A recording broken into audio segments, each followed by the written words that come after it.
Let's talk about breaking the ice. Breaking the ice, for those of you who are not familiar with the term, it's an expression that means to start a conversation. And the reason they say breaking the ice is because obviously the layer of ice is thin and it's easy to break. And once you break it, you drown. And so, but this is not what's going to happen here. You fall into the water. No, but breaking the ice is that you break the ice. The conversation is often going. And so I have 4 ways that I break the ice. And I break the ice all the time. A lot of times people break the ice with me. And I listen. It's funny, I pay attention to all this stuff because I think it's fun to get new ways to talk to people, and there's so much to learn. This is a type of subject that you can't be good enough at and you can't learn enough about. So I'm always kind of picking up new tricks, but these are the 4 ways that I basically break the ice, and these are pretty standard. I ask an easy to answer, open-ended question. Now let's just do a quick definition of some of these terms. Easy to answer, that's pretty evident, but why do I want to make it easy? Why not ask a difficult question? To make the other person comfortable. You want to get the answer quick. You don't want to have the person thinking,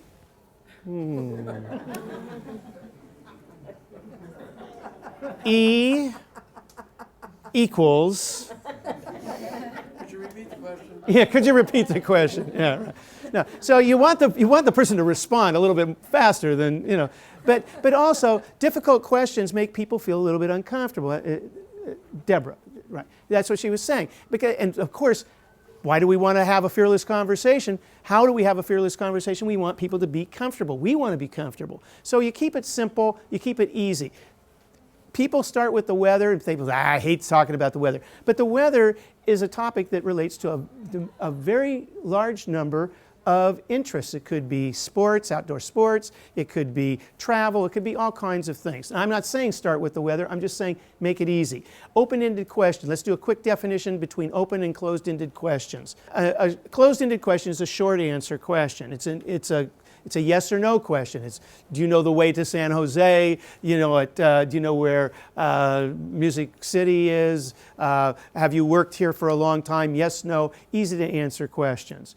A short answer. An open-ended question, a question that requires a more detailed response so that it will give a person an opportunity to elaborate and lead to more conversation. The trick with open-ended questions, let me give you a few examples, is what made you decide to take this class? Yes, no, that doesn't work. You could answer it with 1 or 2 words. Oh, my girlfriend told me I should take it because I don't have more than 2 words to say to her at breakfast. That's a okay, now I know she's got a girlfriend. I know, you might be. So an open-ended question encourages a more detailed response. What made you decide? Why do you feel that way? What is your favorite? How can you tell me a little bit more about it? So those are all examples of open-ended questions. So these are the kind of questions that get people talking. Broad principle. You want to balance talking and listening. Just like when Mr. Eisenberger threw me out of his class and I thought, this guy's, he nailed it. Talking and listening, talking and listening. It's not great to do it at the same time. He's probably right. But it's a balance between the two.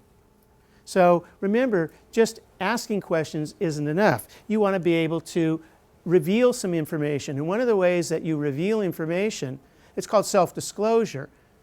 And it doesn't always necessarily mean about yourself, but to make a positive comment about what you see around you. The easiest way to start conversations is based on your surroundings. And we don't exist in a vacuum. We have our sights and sounds and smells and things that we touch and experience. And so to use that as part of your conversational fuel. But why do you want to make it positive? There's plenty to comment on. Most people tend to do what when they make comments?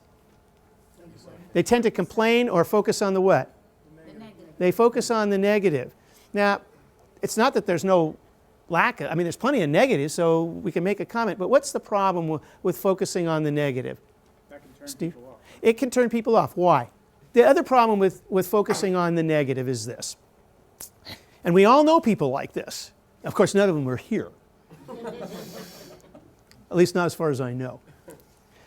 Is that People who focus on the negative, they sort of look at the world in a negative way. This is a nature. This is their nature.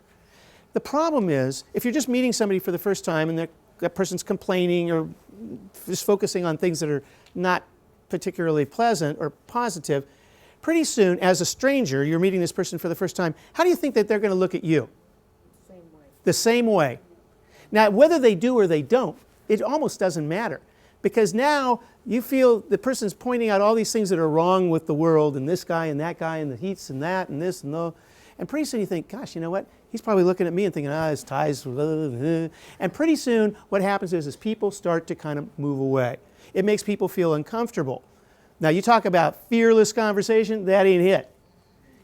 And this is the problem with people who sometimes are just a little bit on that pessimistic, negative side. So keep your comments positive, but it doesn't mean you have to go around and go, oh, this is such a beautiful place. And it's like you're Pollyanna and walking, throwing flowers, and oh, God, what a beautiful haircut. I can't. You have to be reasonable with these things. So.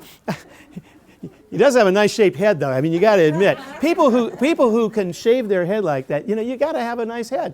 So, he's got one. So keep it positive and make it sincere.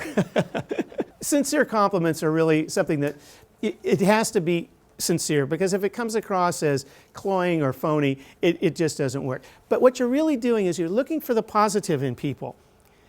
And again, it's not in a phony way, but there are many, many opportunities to start conversations in a positive way simply by saying something to somebody that you saw them do that was either kind to someone, or maybe they just look nice. They've got some pretty earrings and you can ask, you can point those out, or you like their hairdo, or whatever it might be. It's got to be sincere. This works at work. If you see somebody, if they did a nice job on something that you're working on, on your where you work or in your family, I'll tell you something, ladies and gentlemen. People really want two things from you, and I'll tell you what they are. They want your attention, and they want your approval. This is it.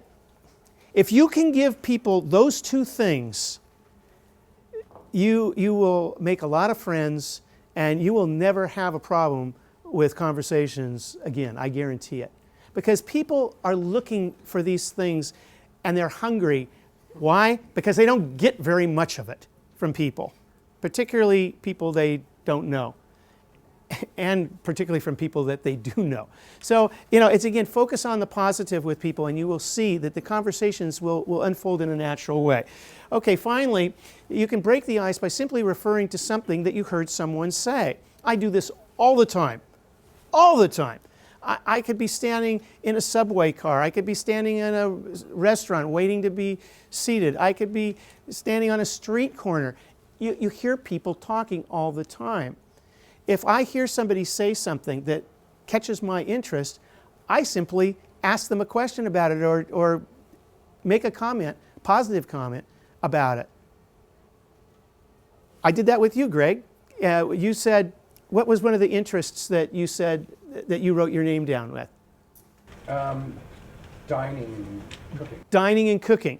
Now, okay, we were in an exercise, but do you remember what I said to you? You said you went to an event, a food event that you really very much enjoyed. Last night I went to a food event that I very much enjoyed. Now, okay, we're in a class, and that it was an exercise, and so it might not be exactly a public situation. But if we were at a party and I happened to hear Greg or anybody else talking about food, I might just refer to that, say, I might hear that and ask him about either the food that he's interested in or the dining that he's interested in, but I will make a connection between something I've done and something I've heard. And it's a very easy and natural way to start conversations. Here's the key, right here. The keys, they're on the sides of your head.